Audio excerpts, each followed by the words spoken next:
संविधान के प्रति, भारतीय संविधान के प्रति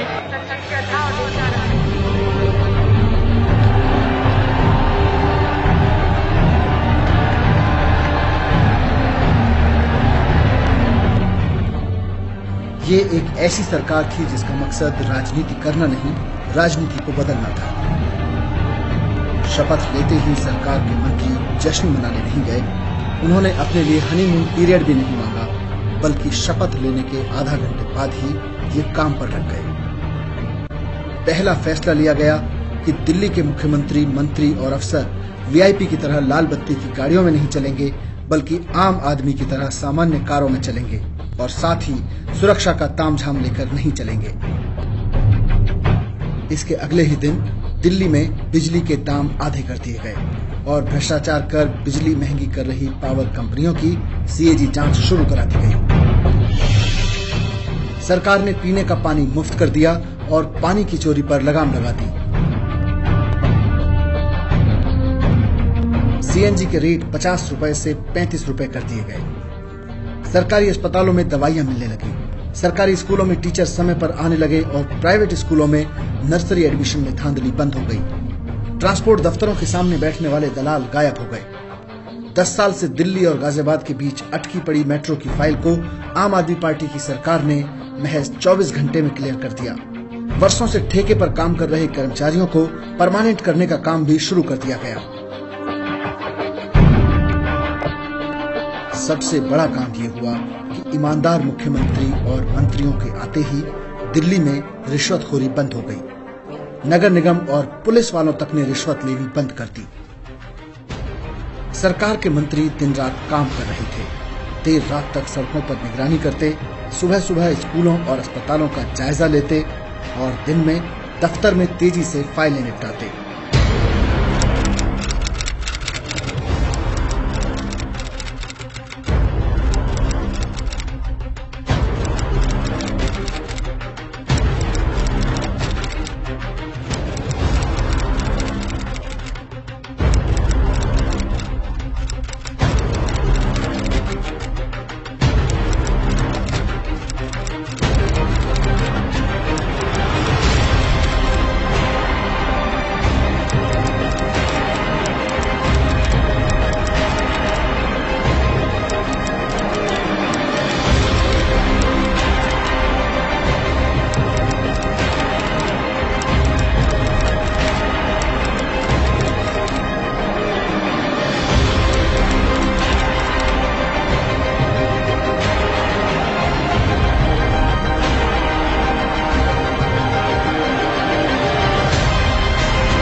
जनता बेहद खुश थी।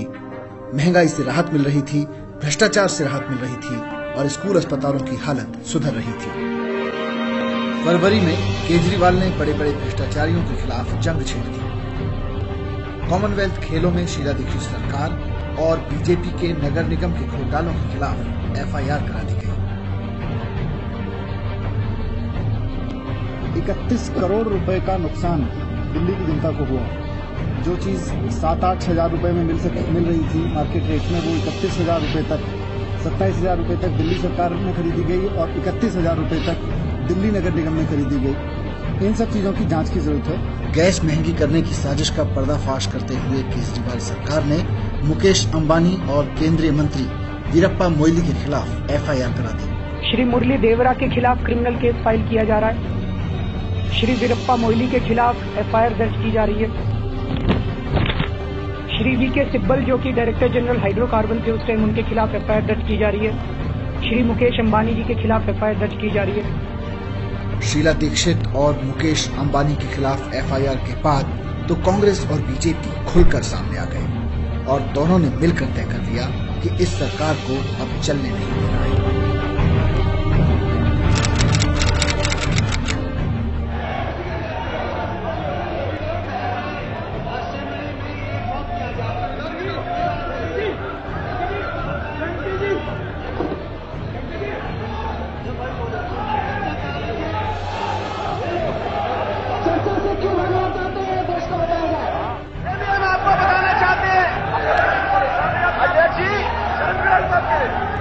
सरकार के हर काम का विरोध कांग्रेस और बीजेपी मिलकर करने लगे। ये लोग सरकार के हर काम में टांग अड़ाने लगे।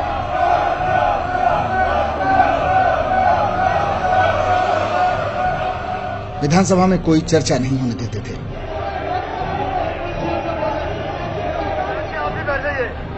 दोनों मिलकर कभी माइक तोड़ते तो कभी चूड़ियां उछालते।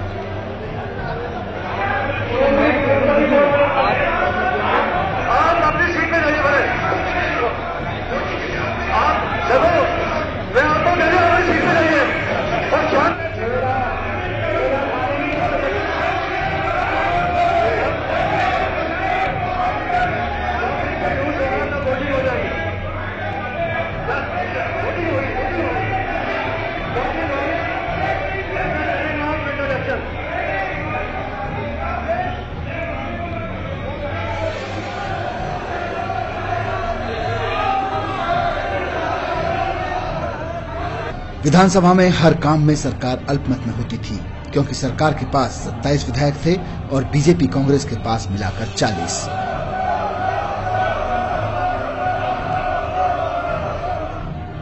अगर आप सब लोगों ने तय किया, अगर आप सब लोगों ने तय किया कि बोलने नहीं देंगे तो आप लोगों की मर्जी है। मैंने पूरा संविधान पढ़ा, कहीं भी ये नहीं लिखा हुआ कि अगर किसी विधायक की बात ना मानी जाए तो उसे माइक तोड़ने का अधिकार है, कागज फाड़ने का अधिकार है। इस संविधान के लिए मैं अपनी जान तक देने के लिए तैयार हूं।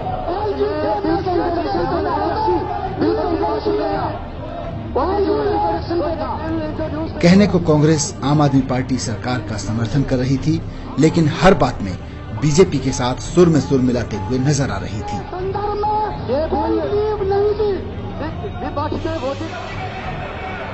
कांग्रेस और बीजेपी के 40 विधायक 27 विधायकों वाली आम आदमी पार्टी सरकार का कोई काम विधानसभा में होने नहीं दे रहे थे। इन हालात में अरविंद केजरीवाल ने ये सोचकर इस्तीफा दे दिया कि इसके तुरंत बाद लोकसभा चुनाव के साथ ही दिल्ली के चुनाव भी करवा लिए जाएंगे और जनता इस बार आम आदमी पार्टी को पूर्ण बहुमत देकर सरकार में ले आएगी। लेकिन यहीं पर वो चूक गए। वो ये नहीं सोच पाए कि कांग्रेस और बीजेपी दिल्ली में चुनाव ही नहीं होने देगी। इस फैसले से जनता दुखी हुई। ये शायद देश की पहली सरकार थी जिसके इस्तीफे से जनता दुखी महसूस कर रही थी। जब काम करना नामुमकिन हो गया तो मैंने इस्तीफा दे दिया। मैंने सोचा आज मैं इस्तीफा दे रहा हूं, कल दिल्ली के चुनाव होंगे, जनता 50 सीट देगी तो 5 साल तक काम करके दिखाएंगे। दोस्तों, हमें क्या पता था कि ये चुनाव ही नहीं करवाएंगे, राष्ट्रपति शासन लगा देंगे और चुनाव से भागते रहेंगे। हमें क्या पता था? वहां हमारी गलती हो गई भाई साहब। हमें जनता से पूछना चाहिए था इस्तीफा देने के पहले, और हमें यह भी समझना चाहिए था कि ये शातिर है, ये राष्ट्रपति शासन लगा देंगे।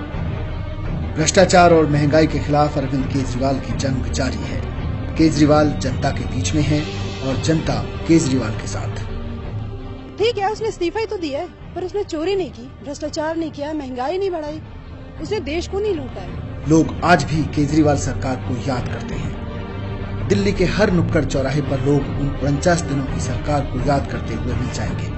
इलेक्ट्रिसिटी का दाम कम हो गया है ना, सीएनजी का दाम कम हो गया था, पेट्रोल का दाम कम हो गया था, पानी सस्ता हो गया था, बहुत जगह तो फ्री हो गया था, और सब्जियों का दाम, सामान का दाम काफी कम हो गया था। मतलब हम लोगों के लिए तो बहुत अच्छे दिन थे उस दिन।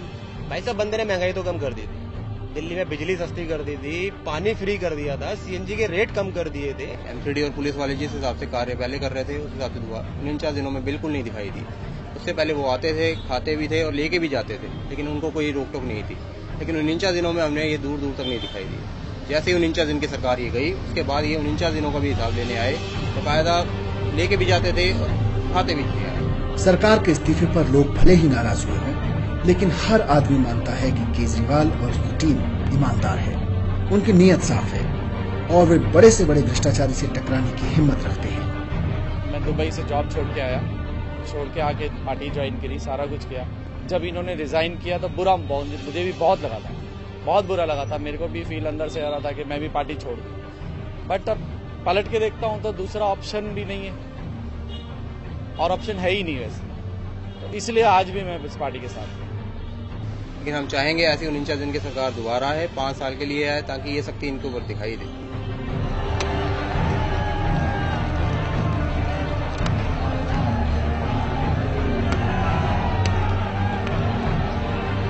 एक्चुअली अरविंद ईमानदार आदमी है और वो चाहता है कि सिस्टम चेंज करे, लेकिन और कुर्सी से उसे प्यार नहीं है।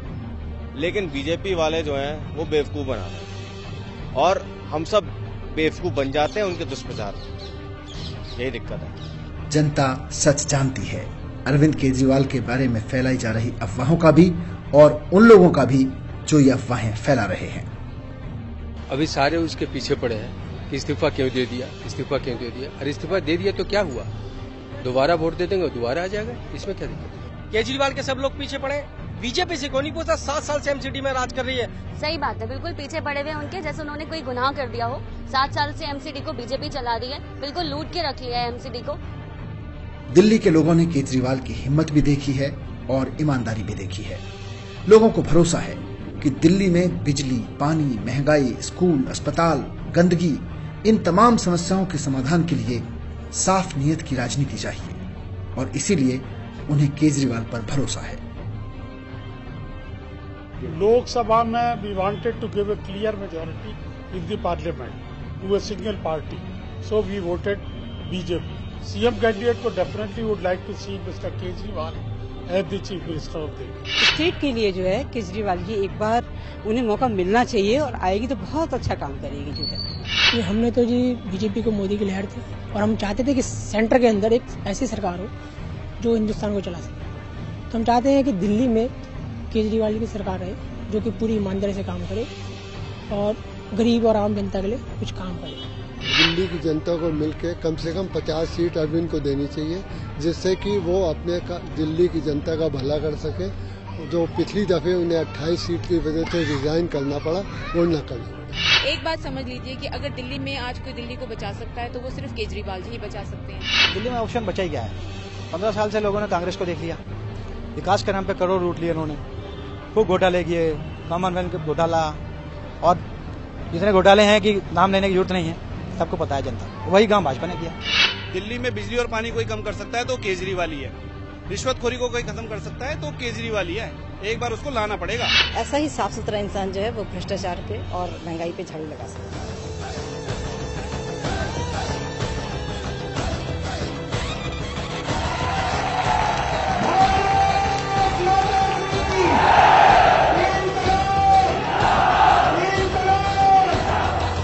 विश्व की पुकार है ये भागवत का सार है कि युद्ध ही तो वीर का प्रमाण है।